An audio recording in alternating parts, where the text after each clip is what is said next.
আমরা খালেদা জিয়ার প্রতি শ্রদ্ধা রাখি, কিন্তু খালেদা জিয়া শুধু বিএনপির নয়, বাংলাদেশের সকল মানুষের।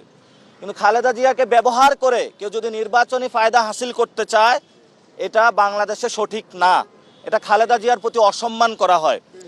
এবং জিয়াউর রহমান যে পথ দেখিয়েছেন, সেই পথে আমাদের যাওয়া উচিত। বাংলাদেশ পুনর্গঠনে উনি 19 দফা দাবি দিয়েছিলেন, যে 19 দফা দাবিতে অর্থনৈতিক বৈষম্য দূর করে কিভাবে বাংলাদেশ গঠন করা যায় সেই কথাগুলো বলেছেন। কিন্তু আমরা আজকে যেটা দেখছি, দুঃখজনকভাবে খালেদা জিয়াকে ব্যবহার করে নির্বাচনী ফায়দা নেওয়ার চেষ্টা চলছে। আমরা এটার তীব্র নিন্দা জানাই এবং প্রতিবাদ জানাই। বাংলাদেশ বিবেকবান যারা রয়েছে তাদের কাছে প্রশ্নগুলো আমরা রেখে যাচ্ছি। তারেক রহমান যখন আসলেন, আমাদের অতি উৎসাহী কিছু বাহিনীর সদস্যরা তাকে প্রটোকল দেওয়ার চেষ্টা করলেন। শুধু তাই নয়, তাদের অফিসে এনএসআইর প্রধান গিয়ে মিটিং করলেন।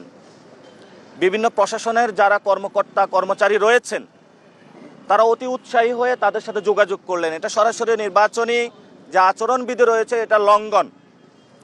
এবং যে গণতন্ত্রকামী বাংলাদেশে মানুষ যুদ্ধ করেছিল, যে গণতন্ত্রের পক্ষে লড়াই করেছিল, সেই গণতন্ত্র থেকে একটি ফেসিজমের দিকে, একটি ফেসিস্ট কাঠামোর দিকে বাংলাদেশ চলমান হচ্ছে।